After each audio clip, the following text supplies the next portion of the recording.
अस्सलाम वालेकुम। आप लोगों का अपना सजाद खेड़ा ज़रूरी मशवरे के साथ हाज़िर है। दोस्तों, आज हम आपको खीरे की काश्त के बारे में मुकम्मल आगाही देंगे, उसकी पैदावारी टेक्नोलॉजी के बारे में आगाह करेंगे।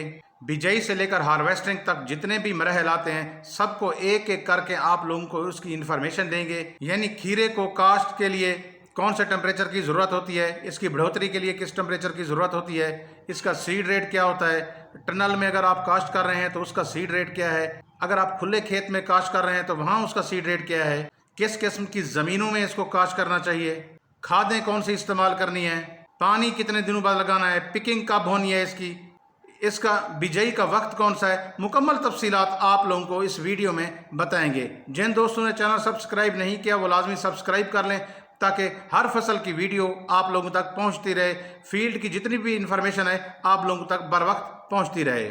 आइए अब एक एक करके हर चीज़ के बारे में आप लोगों को तफसील से बताते हैं। अब सबसे पहले जो बात करते हैं दर्जा हरारत की, इसको किस दर्जा हरारत की ज़रूरत होती है।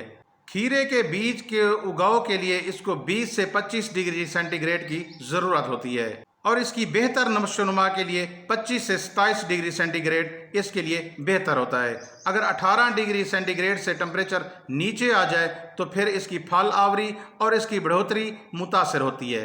अब आते हैं इसको किस किस्म की ज़मीनों में काश्त करना चाहिए। अच्छे नकास वाली मेरा, भारी मेरा और अगेती फसल के लिए हल्का मेरा ज़मीन ठीक रहती है इसके लिए। अब आते हैं इसको सीड रेट क्या है, यानी इसकी बीज की शरह क्या है। अगर आप आम वैरायटी काश्त कर रहे हैं, आम अक़साम काश्त कर रहे हैं तो उसके लिए आपने 1 किलोग्राम फी एकड़ के हिसाब से बीज इस्तेमाल करना है। अगर आप हाइब्रिड इस्तेमाल कर रहे हैं, हाइब्रिड सीड इस्तेमाल कर रहे हैं तो फिर आपने 400 से 500 ग्राम फी एकड़ के हिसाब से सीड लगाना है। अगर आप खीरे की काश्त खेत में कर रहे हैं, यानी ओपन खेत में कर रहे हैं, तो फिर आपने तर ज़मीन में 6 फुट के फासले पर पटड़ियाँ बनानी है। फिर इनकी दोनों साइड पे आपने चौके के साथ सीड लगा देना है, यानी चौके लगा देने हैं। उसके बाद जो है ना, आपने जो सीड लगाना है, प्लांट टू प्लांट जो डिस्टेंस रखना है वो तकरीबन 1 फुट रखना है। जब इसका बीज निकल आए तो फिर आपने क्या करना है, जो सेहतमंद पौधा है उसको छोड़ देना है, जो कमज़ोर पौधा है उसको निकाल देना है, यानी आपने छिद्रई का अमल करना है।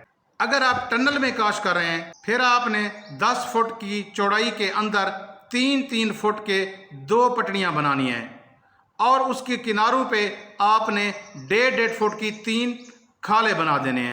इसके साथ साथ प्लास्टिक शीट लगाने के लिए फिर आपने क्या करना है, साइडों से तकरीबन 2-2 फुट ज़मीन खाली छोड़ दें।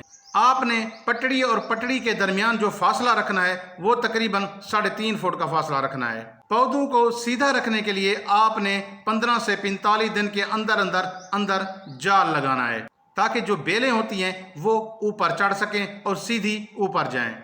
आप अगर हाई टनल में काश्त कर रहे हैं तो फिर आपने 200 फुट लंबाई होनी चाहिए टनल की और 30 फुट चौड़ाई होनी चाहिए। उसके अलावा आपने हाइट जो उसकी रखनी है वो तकरीबन 10 फुट रखनी है।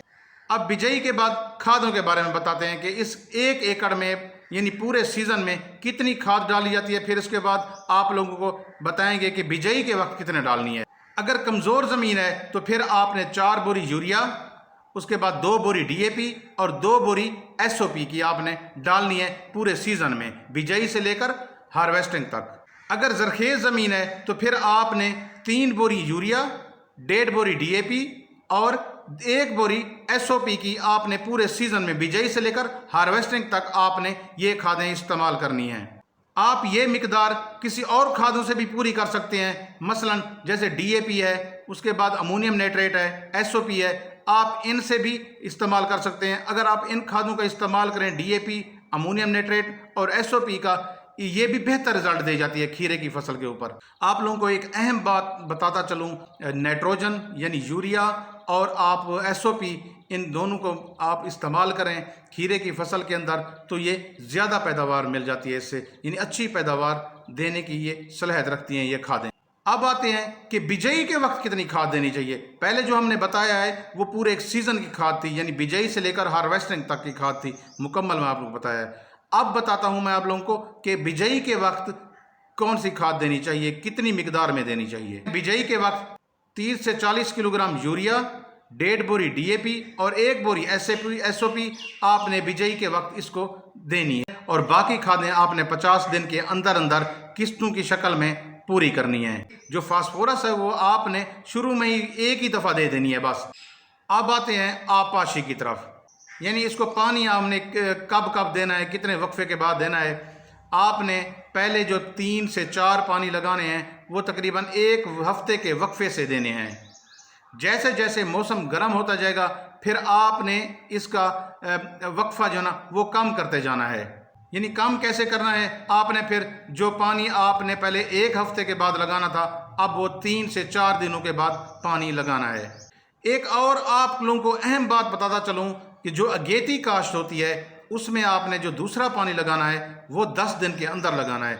अगर आप लोगों की 15 नवंबर से 15 दिसंबर तक काश्त है तो फिर वहाँ आपने दूसरा पानी कब लगाना है, तकरीबन 1 माह बाद आपने लगाना है। अब आते हैं कि इसकी हार्वेस्टिंग कब होती है, कितनी दिनों बाद इसकी पिकिंग होती है, उसके बारे में थोड़ा सा देखते हैं। जब इसका मुनासिब साइज़ हो जाए तो फिर आपने इसको तोड़ लेना है। तो आपने लाजमी तोड़ना है ताकि वो दूसरे जो फल लग रहे हैं उनकी बढ़ोतरी, उनकी परवरिश जो होती है, उनकी साइज़ में उनको मौका मिले कि उसका साइज़ अच्छा हो जाए। जो 15 अक्टूबर से जिसकी काश्त हो जाती है, 15 अक्टूबर में टनल के अंदर काश्त हो जाती है, वो जो फसल होती है तकरीबन खीरे की वो 50 दिनों के बाद पिकिंग देना शुरू कर देती है। वो तकरीबन 65 से 80 दिनों में फुल जोबन पे आ जाती है। उसका आप पिकिंग कर सकते हैं, उसका ज़ोर शोर होता है पिकिंग का। और इस फसल की जो पिकिंग होती है वो तकरीबन 15 मार्च तक, यानी मार्च के वस्त तक चली जाती है।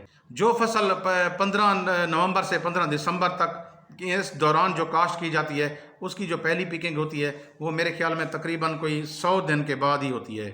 आपने पिकिंग करते वक्त एक चीज़ का ख्याल रखना है कि इसको खड़ाना नहीं है ज़्यादा देर के लिए। आप जितनी पिकिंग करते जाएंगे उस और मज़ीद फल उसका लगता जाएगा। अगर आपने इसका इंतज़ार किया, हाँ भी रेट अच्छा होगा तो मैं इसकी पिकिंग करूँगा, फिर दूसरे फल का साइज़ छोटा रह जाता है, उसका वेट कम हो जाता है और उसके बाद जितने नए जो फूल लगने होते हैं वो फिर नहीं लगते। उम्मीद है काश्तकार भाइयों आप लोगों तक ये मालूमात पहुंच गई होंगी। आप इस पे अमल करके अपनी पैदावार बढ़ा सकेंगे। मुझे दीजिए इजाज़त। अल्लाह हाफिज़।